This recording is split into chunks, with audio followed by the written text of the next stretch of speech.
Kaixo ikasleok, gaur ikusiko ditugu irudi zirkularrak eta Pitagorasen teorema nola erabiltzen den batera. Horretarako ikusiko ditugu bi adibide. Lehenengo, kalkulatuko dugu zentrutik 3 zentimetrora dagoen 8 zentimetroko korda bat duen irudi zirkular baten azalera eta perimetroa. Egin behar dugun lehenengo gauza da irudia marrastu. Daukagu irudi zirkular bat, beraz, egingo dugu irudi gutxi gora bera irudi zirkular bat, bai? Eta esaten digu, 3 zentimetrora zentrutik, zentrua izango da, irudia, erdia, bai? 3 zentimetrora dagoen 8 zentimetroko korda bat. Bueno, korda bat zer da? Korda bat da, irudi zirkular batean da, zirkunferentzia da perimetroa, bai, irudinena, zirkunferentziaren bi puntu lotzen dituen zuzenkia, bai? Eta, kasu honetan, korda horrek neurtzen du 8 zentimetro, bai? Orduan, 8 zentimetro neurtzen badu, eta esaten dugu zentrutik 3 zentimetrora dagoela korda hori, bai? Orduan, jarriko ditut hemen zenbakiak, bakarrik, bai? Hau da, irukoa, 3 zentimetrora zentrutik. Eta korda da 8 zentimetrokoa, beraz, hau baldin bada 8, orduan, zatitxo bakoitza izango da 4. Beti da, erdia eta erdia. Orduan, hau da 4, eta hau da 4 ere bai. Bale? 4 eta 4, horren neurria. Orduan, hemen daukagu osatuta triangelu isostele bat. Bai? Klaro, triangelu isostele honetan ze falta zaigu kalkulatzea? Deituko diogu R. Hau da R, R da erradioa. Bale? R da irudi zirkular baten erradioa. Bai? Hau da, zentrutik zirkunferentziaren puntu batera doan zuzenkia. Bai? Orduan, kalkulatu behar dugu irudi zirkular horretan, erradioa, bai? Ikusten dezut hemen dagoela triangelu angelu zuzen bat. Beraz, Pitagoras aplikatu dezakegu. Hipotenusa berbi da, kateto berbi, gehi, kateto berbi. Bale? Zenba da hipotenusa triangelu angelu zuzen honetan? R deitu duguna, erradioa. Orduan hemen jarriko dugu R berbi, bale? Lehenengo katetoak zenba balio du? 4. Jarriko dugu 4 berbi. Eta beste katetoak, hau da, zentrutik kordara doan zuzenkiaren luzera da 3 zentimetrokoa. Orduan jarriko dugu beste katetoa berbi, 3 berbi. Bai? Beraz, hemen egingo ditugu kalkuloak. Segituko dut hemen. Eta da, 4 berbi da 16, eta 3 berbi da 9. Bai? Segituko dut hemen goian. 16 gehi 9 da 25. Gogoratu berbiren kontrakoa dela erroketa, beraz, erro 25. Eta hemendik lortzen dugu erro 25 da 5. Ezaztu jartza unitatea ere bai, Erradioa da dimentsio bakarreko, da luzera bat, beraz, dimentsio bakarreko unitatea. Orduan, ikusten dezute, erradioa dela 5 zentimetrokoa irudi zirkular honetan, bai? Eta eskatzen digu, irudi zirkular horren azalera kalkulatzea eta perimetroa. Kalkulatuko dugu azalera. Azalera da, pi R berbi. Barkatu da, pi, naztu naiz perimetroarekin. Orduan, azalera da, pi, bider R berbi. Hau da, azaleraren formula. Formula hau daukazute, ematen dizkizueten irudien, formula guztioi dauden horrietan, bale? Orduan, pi beti da 3,14, bai?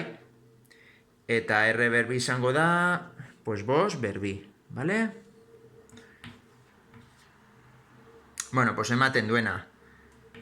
Hau ematen du uste dut, bost berbi. Gogoratu lehenengo egin behar dela hau berbi, egin inoiz hau bidera lehenengo, beti hau berbi. Bost berbi da 25, eta bider 3,14, gutxi gora bera izango da 75 zentimetro karratu. Zaiz hartzen oso ondo, baina bueno. Bale, orduan, azalera, irudi zirkular honetan da, 75 zentimetro karratu, bai? Eta perimetroa, beste formula da, bi, pi, r. Bai?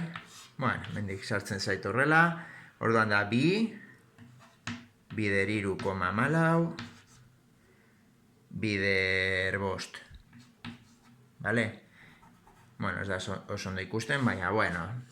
Orduan, bost bider bi da 10, eta bider 3,14, dira 31,4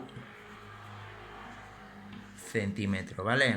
Bueno, gutxi gora bera, dira 31,4, bueno, sartu zait oso justo, baina ikusten dezute, nola kalkulatu dugun azalera eta perimetroa. Perimetroa gorate dela, zirkunferentzia batean, kanpokoaren luzera. Bi formula hauek ikasi behar dituzue, bai? Irudi zirkular honetan daude beste elementu batzuk. Esan dugu korda bat zer den zirkunferentzia bat, zer den erradio bat, eta gero, hemen, ikusten baduzute korda eta zatitxonen artean dago horrelako azaleratxo bat, bai? Horri deitzen zaio segmentu zirkularra, Hau izango litzateke segmentu zirkularra, eta gero, hau, zatitxo hau, zirkunferentziaren zatitxo honi deitzen zaio arkua, Gogoratu, hau dela segmentu zirkularra, eta arkua izango genuke, bale? Eta gero egiten badezut hemen beste borobiltxo bat txikiagoa, bi borobiltxoa hori eta handiaren artean geratzen den roskilla moduko hori izango litzateke koro zirkularra, Bale? Bueno, hori da pixka zuek jakiteko, besterik gabe. Eta bigarren adibide honetan, esaten digu, kalkulatu 70 angeluko amplitudea duen, 4 zentimetroko erradioa duen, irudi zirkular baten sektorearen atzalera. Bueno, pixkat luztea, baina, bueno, jongo gara egiten irudia. Daukagu irudi zirkular bat, bai? Irudi zirkular bat dugu. Eta esaten du, 4 zentimetroko erradioa duela irudi zirkularrak. Bueno, egingo dugu. Jarriko dugu hemen. Erradioa dela 4 zentimetrokoa. Bale? Ez de jartzen unitatea gauzak errasteko, orduan. Erradioa da 4 zentimetrokoa. Bale? Amplitudea da 70 gradu. Bueno, gogoratu amplitudea zer dan, amplitudea da angelu bat.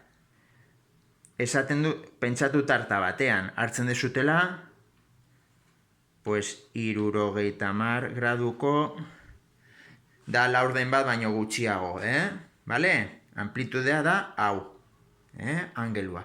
Goratu irudi zirkular batean guztia dela 360 gradu, bale? Jarri dituko datuak, orduan, egin behar deguna da, kalkulatu behar badegu honen azalera, bai, horren azalera kalkulatu behar badegu, sektore horren azalera, sektorea da guzti hau, bai, sektore horren azalera kalkulatu behar badegu, lehenengo gauza kalkulatuko dugu borobil guztiaren azalera.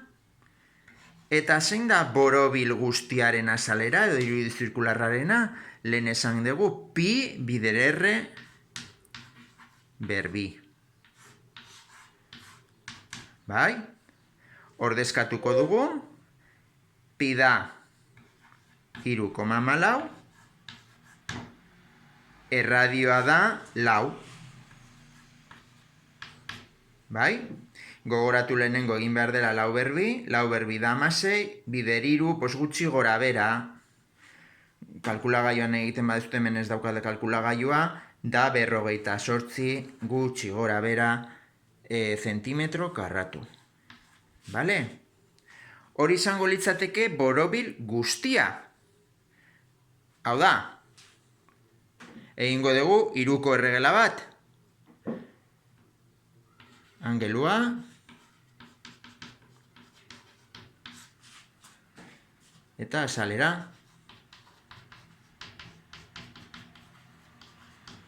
Zenbat eta angelu gehiago, azalera gehiago. Orduan, borobil guztia da 360. Jarriko dugu, 360, bueno, barkatu hemen jarriko etorrela. 360 gradu, zenbat azalera da? Pues 48 zentimetro karratu. Bai? Orduan, 360 gradu izango da isa. Azalera hori bilatu behar duguna. Bai? Bukatzeko egin behar dezute zer? Biderkatu, nola da proportzionaltasun zuzena, biderkatzen dugu, hemen egingo dute, biderkatu behar dezute lehenengo, 360 bider 48, eta gero zatitu 360 bale? Azkenean, pues, geratzen da, ez daukat hemen, baina, bueno, 0, 56, bost, 33. Bale? Bueno, gutxi gora bera eta gero zati 360. Bueno, ematen dizuena, bale? Ateratzen da horrelako zerbait.